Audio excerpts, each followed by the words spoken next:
par une force qui lui est supérieure, pardon, les pouvoirs sont mus par une force qui leur est supérieure, ils vont abuser si on ne les limite pas. Si on décide de faire des communautés ici et maintenant en ne se préoccupant pas des pouvoirs, en disant bah, les pouvoirs font bien ce qu'ils veulent, on s'en fout, nous on va faire une société. Les pouvoirs vont devenir si puissants que plus personne ne pourra y résister et ça va devenir totalitaire. Le totalitarisme, c'est en fait une aspiration des pouvoirs du moment à contrôler la totalité de la société sans, et tu le disais très bien, sans permettre aucune déviation et en écrasant les opposants. On ne va pas se débarrasser du fascisme en créant un système parallèle, un monde parallèle, et en se désintéressant du contrôle des pouvoirs actuels. Il me semble, alors peut-être que je me trompe, tu vas me dire ce que tu en penses, mais il me semble que ça ne va pas suffire à résister au fascisme qui vient. Le fascisme qui vient, je pense qu'il est lié à notre démission du contrôle des pouvoirs. Tout pouvoir va devenir méchant si on le laisse faire, disait Alain, le philosophe. On va laisser Thierry réagir, et moi aussi j'aimerais bien te poser deux questions, Étienne, par rapport à ta réflexion. Thierry, si tu veux réagir. Je ne peux que... Moi, je dirais qu'au stade où j'en suis, je suis 100% d'accord avec toi, Étienne. Et d'ailleurs, ça explique aussi le virage qui est le mien actuellement. C'est de constater dans le domaine qui était vraiment mon domaine de prédilection, c'est-à-dire de la santé, de dire c'est bien joli de parler de choix en termes de santé, mais encore faut-il avoir la liberté de pouvoir les exercer, ces choix. Et donc, à un moment, je me suis dit, mais finalement, le travail que j'ai fait jusqu'à présent, il n'a de sens que si on a réellement la liberté de l'exercer. Or, on l'a de moins en moins. Et donc, la fenêtre de liberté se réduit. Donc, je ne peux pas me contenter de parler de santé. Il va falloir qu'à un moment, je vienne investir le champ plus large du politique au sens noble du terme pour que, effectivement, ce système totalitariste qui resserre de plus en plus les taux, eh bien, puisse avoir une fin. Donc, je peux être que 100% d'accord avec toi. J'ai rêvé de communauté ici et maintenant et de vivre en marge, en parallèle, en ignorant le reste. Et je me rends compte que c'est pas suffisant. Voilà, c'est pas suffisant. En même temps, je pense que c'est nécessaire que ça existe, mais c'est pas suffisant et il faut pas se leurrer, effectivement, à moins d'avoir une masse critique qui soit telle... À moins d'avoir une masse critique. Donc le problème, c'est de ne pas avoir réuni assez de monde pour une vraie convergence.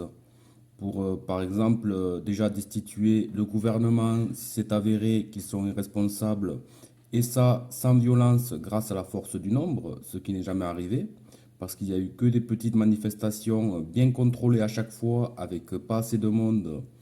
Et donc là, en fait, le problème, M. Casanova se lance en politique parce qu'il n'y a pas de masse critique.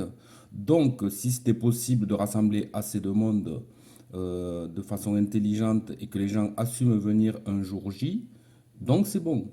Et après, il y a beaucoup de personnes comme lui qui ont prévu un après qui forcément serait moins pire que ce qui nous attend si on ne fait rien ou si on ne fait que parler de bonnes théories, de bonnes choses à mettre en place, qu'à chaque fois, tous les 5 ans, les gens retournent aux urnes. Je trouve ça hallucinant.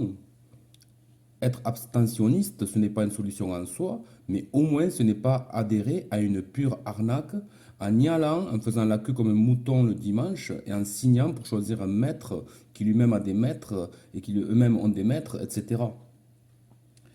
Donc c'est vers 41, je le remets, la masse critique, si j'y arrive. Et j'en reste là. J'en reparlerai dans la vidéo Vivant numéro 3, qui est un rapport à ma série de vidéos solutions.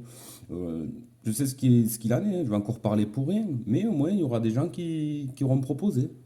Et d'autres qui avaient les moyens de faire et qui n'auront fait que parler. Et en améliorant même leur train de vie, en s'affichant régulièrement et en gagnant en notoriété. Est-ce que c'est ça que l'on veut? Être dans une lutte permanente ou s'organiser pour une vraie solution concrète possible? Pour ça, il faut mettre de côté les gens qui nous empêchent de faire une vraie union. Ça existe, mais c'est pas suffisant et il faut pas se leurrer, effectivement, à moins d'avoir une masse critique qui soit tellement importante, mais on n'est pas dans cette configuration-là, que finalement le système, il n'y ait plus personne pour le servir, mais actuellement, on n'est pas du tout dans cette configuration-là. Et donc, le fait de se désintéresser, de dire, bon, moi, je vis en parallèle et je laisse faire, je ne pense pas que ça soit possible. En tout cas, on le constate, on l'a constaté avec ce qui s'est passé récemment, et encore, l'épisode Covid était relativement timoré en termes de totalitarisme, parce que, bon, voilà, si tu adhérais pas... Bref. Donc, comme il n'y a pas assez de masse critique, il faut rejouer le jeu dans la mafia de la 5e République qui donnera toujours le peuple perdant. Des fois, l'illusion qu'il a gagné quelques miettes, mais le peuple sera toujours perdant. Et le plan mondialiste se déroule parce qu'en fait, on laisse faire ou lorsqu'on essaye de faire, c'est toujours dans l'arnaque de la mafia de la Cinquième République, que l'on pourrait même dire satanique aussi.